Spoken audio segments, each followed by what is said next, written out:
chào cả nhà, các Bling ơi! Trong video ngày hôm nay, Đực La sẽ hướng dẫn các bạn trang điểm theo phong cách của Jennie của Blackpink trong MV Do Do Do nhé. Để tái hiện màu tóc của Jennie, mình sẽ sử dụng sản phẩm thay đổi màu tóc một ngày Fantasy Dreams màu Peach Peach. Dòng sản phẩm này giúp các bạn tạm thời thay đổi màu tóc tự nhiên và nó sẽ trôi đi một khi bạn gội đầu. Mình sẽ bôi nó lên cả lông mày luôn để match màu lông mày với màu tóc. Đầu tiên mình sẽ dùng kem lót Ultimate Prep Primer Hydrate của Pony Effect để tạo một lớp lót ẩm mượt và khô ráo. Sử dụng kem lót cũng sẽ giúp lớp nền sau đó bám chặt vào da của bạn nhiều hơn.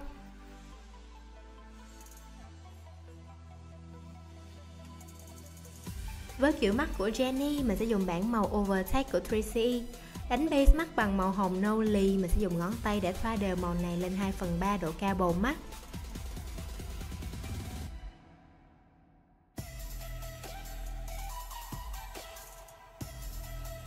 Layer thêm một lớp cùng màu, nhưng lần này mình sẽ dùng cọ mắt size medium để đánh góc outer V và kéo dài đuôi mắt ra.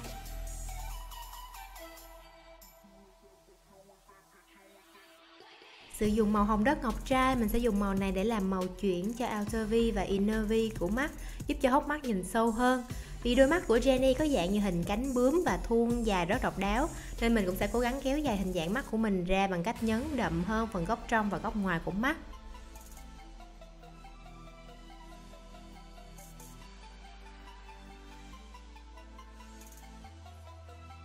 Đừng quên blend sau mỗi lần thêm màu mắt nhé, để các tông màu hòa với nhau một cách tự nhiên. Dùng cọ nhỏ lấy phần phấn màu nâu đậm ngọc trai để kéo dài đuôi mắt ra.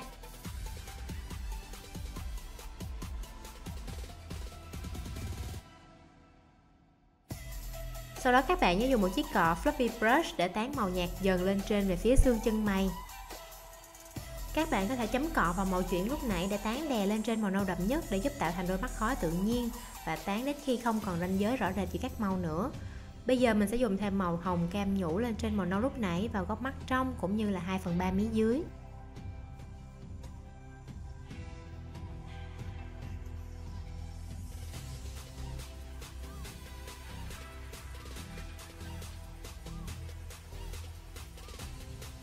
Dùng cọ mắt size nhỏ để lấy phấn màu hồng đỏ nhũ để nhấn đậm nhất trên phần outer V của đuôi mắt nha.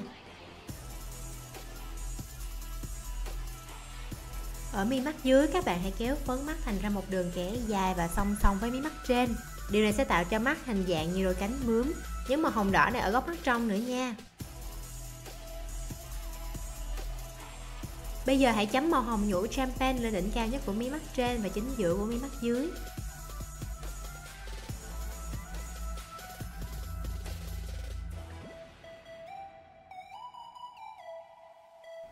Dùng một chút xíu màu hồng da để tạo nên bọng mắt cười giống Jennie nha. Vì mắt khói sẽ rơi vụn phấn nhiều nên đây là lúc các bạn dùng khăn giấy tẩy trang để lau hết phần phấn vụn này đi nhé.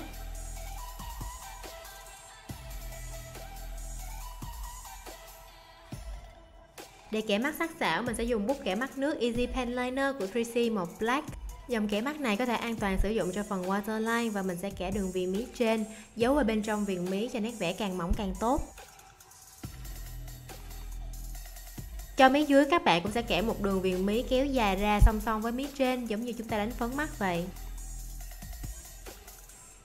Đừng lo việc kẻ mắt nước không đều vì chúng ta luôn luôn có thể điều chỉnh nét vẽ với cọ sau đó. Các bạn hãy kéo dài góc mắt trong bằng cách viền đen vào phần inner V của mí mắt luôn nhé.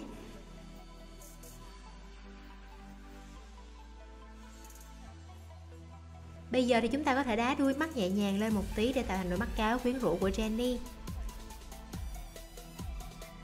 Tiếp tục với bấm mi và chải mascara của 3CE Studio Black Lacquer.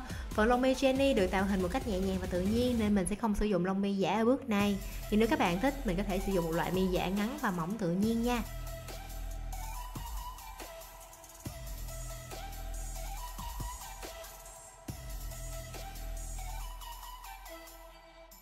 Ok, bây giờ mình có thể an tâm đánh nền với cushion Suazo Perfecting X.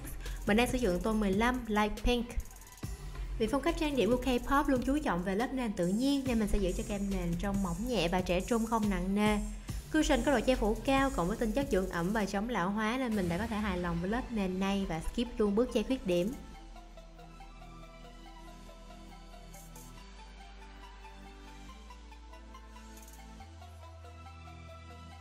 Dùng cọ mắt sạch để blend cho phấn mắt và kem nền hài hòa với nhau các bạn nhé.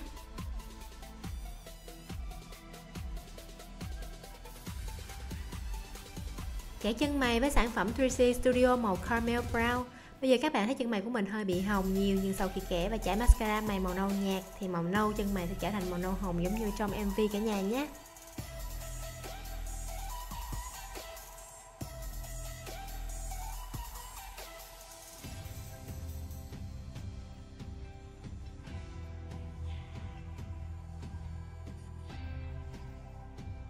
Jennie có gương mặt nhỏ nhắn, tròn và ngắn với chiếc mũi cao có sống mũi hình tam giác, nên mình sẽ cố gắng tái tạo lại điều đó bằng phấn phối yêu thích của mình, Too Cool for School.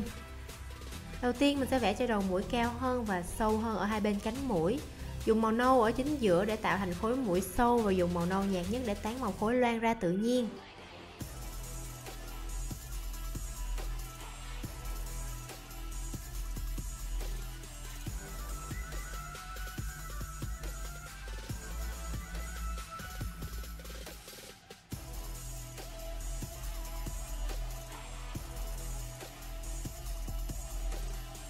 Sau đó dùng cọ khối to để thu ngắn cái tầm dài của mình lại. Thích, dĩ nhiên đây là video makeup theo phong cách của Jennie thôi, nên mình không thể nào giống Jennie hoàn toàn được nha mọi người. Vì mỗi người có cấu trúc xương mặt khác nhau và các đặc điểm gương mặt cũng khác nhau luôn. Mình sẽ tạo khối để thu nhỏ gương mặt bư của mình lại được bao nhiêu hay bấy nhiêu. Đánh má hồng dịu dàng có mà như không với 3C Blush Cushion màu pink và chính giữa gò má để giúp gương mặt ửng hồng tự nhiên.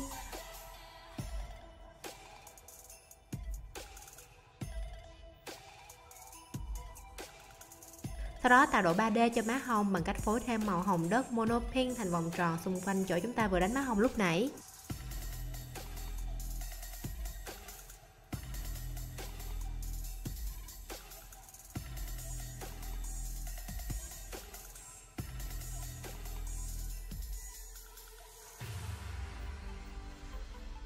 Cách makeup của Hàn Quốc không đánh highlight rõ nên mình sẽ chỉ chấm phần phấn highlight một chút xíu lên sống mũi, hai bên gò má và nhân trung bằng ngón tay mà thôi. Sử dụng ô highlight nhũ nhẹ nhàng trong bộ khối Too Cool for School Triceratops.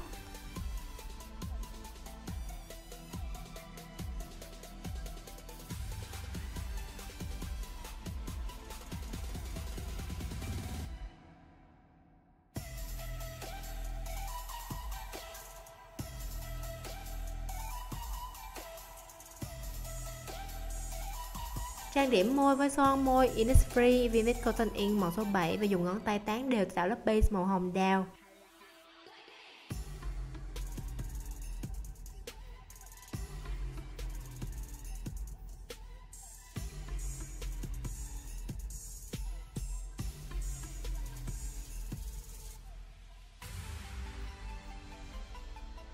Mình sẽ dùng cọ môi để hỗ trợ vẽ cho cánh cung môi trên đầy đặn hơn để đúng với kiểu môi của Jennie.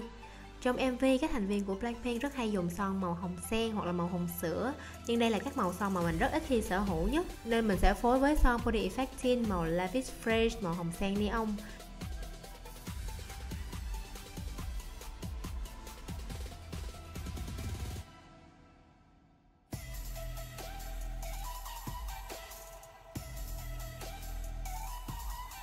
Gắn thêm một chút đá trang trí và kim tuyến tròn lên trán nữa, thế là chúng ta đã hoàn thành makeup look rồi đấy. Oh yeah!